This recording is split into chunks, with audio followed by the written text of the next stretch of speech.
Hello बच्चों, आज मैं आपको पढ़ाने जा रही हूँ आपकी क्लास का चैप्टर रहीम के दोहे। इसके लेखक हैं स्वयं रहीम दास जी।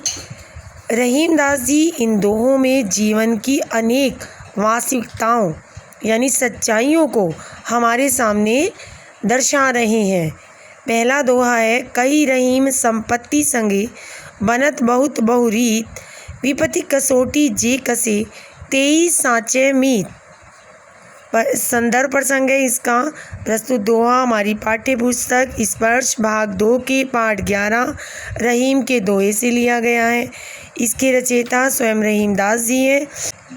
रहीम दास जी इस दोहे में सच्चे मित्र की विशेषताएं बताते हुए कहते हैं कि जब तक मनुष्य के पास धन दौलत और मान सम्मान रहता है तब तक लोग उसके साथ अनेक प्रकार के रिश्ते नाते बनाने के लिए कई प्रकार के ढंग निकालते रहते हैं। किसी न किसी तरीके से उसके रिश्तेदार बनना चाहते हैं, लेकिन जो लोग दुख दरिद्रता और विपत्ति के समय काम आते हैं वही सच्चे मित्र होते हैं।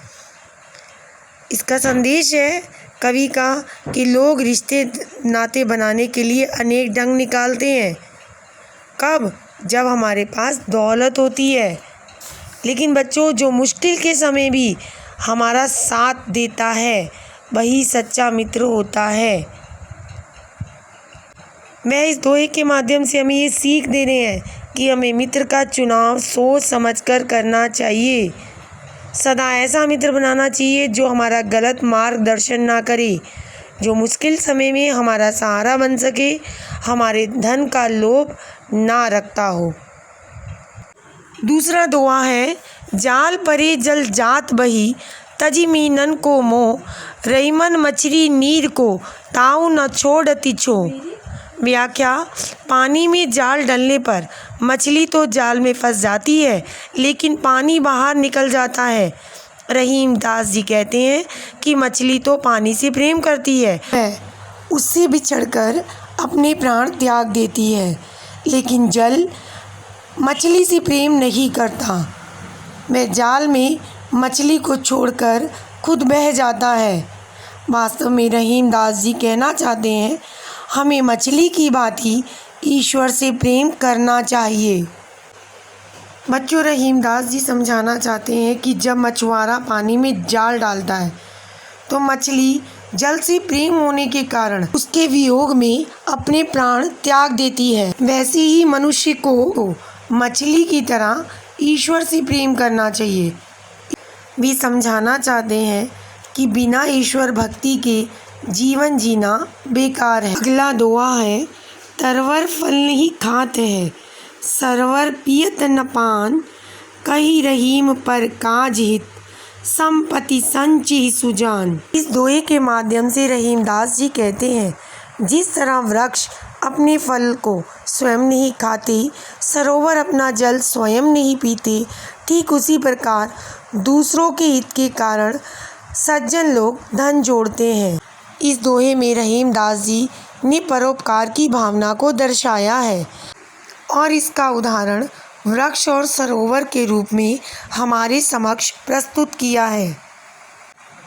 थोथे बादल क्वार के जो रहीम गहरात, धनी पुरुष निर्धन भई करे पांचली बात। रहीम दास जी इस दोहे के माध्यम से हमें ये बताना चाहते हैं कि अश्विन के महीने में जो बादल आते हैं वे गुमड़ गुमड़ के तो आते हैं लेकिन खोखले होने के कारण बरसते नहीं हैं, जबकि सावन महीने में बादल जमकर बरसते हैं।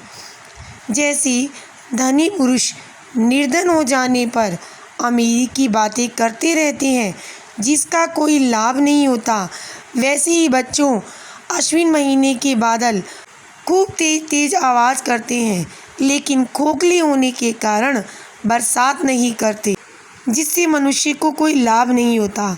वैसे ही अमीर लोगों का गरीब हो जाने पर पुरानी बातों को याद कर करके लोगों को बताने से भी कोई लाभ नहीं होता। रहीम दास जी ने इस दोहे के माध्यम से हमें अश्विन माह के बादलों की विशेषता बताई है और अश्विन माह के बादलों की तुलना अमीरों से की है और हमें ये बताया है कि वे लोगों के सामने अपनी इज्जत बनाए रखना चाहते हैं और गरीबी सहन नहीं कर पाते, इसलिए लोगों के समक्ष अपनी अमीरी की बातें कर के अपना मन बहलाने की कोशिश करते हैं। अगला दोहा है, धरती की सी रीत है, शीत धाम ओह में, जैसी परे सो सही रहे, त्यों रहीम यह दे। व्याख्या रहीमदास जी कहते हैं, धरती का नियम है कि वह सभी मुख्य ऋतुओं शरद, ग्रीष्म व वर्षा सभी को बराबर रूप में सहती है। वैसे ही मनुष्य देह को भी जीवन में प्राप्त सुख और दुखों को समान रूप से सहन करना चाहिए। इस दोहे के माध्यम से इस दोहे में बच्चों रहीमदास जी ने मनुष्य की तुलना धरती से की है और हमें बताया है कि जिस तरह धरती सभी ऋतुओं का प्रभाव समान रूप से सहती है, वैसे ही मनुष्य को जीवन में सुख दुख को समान रूप से ना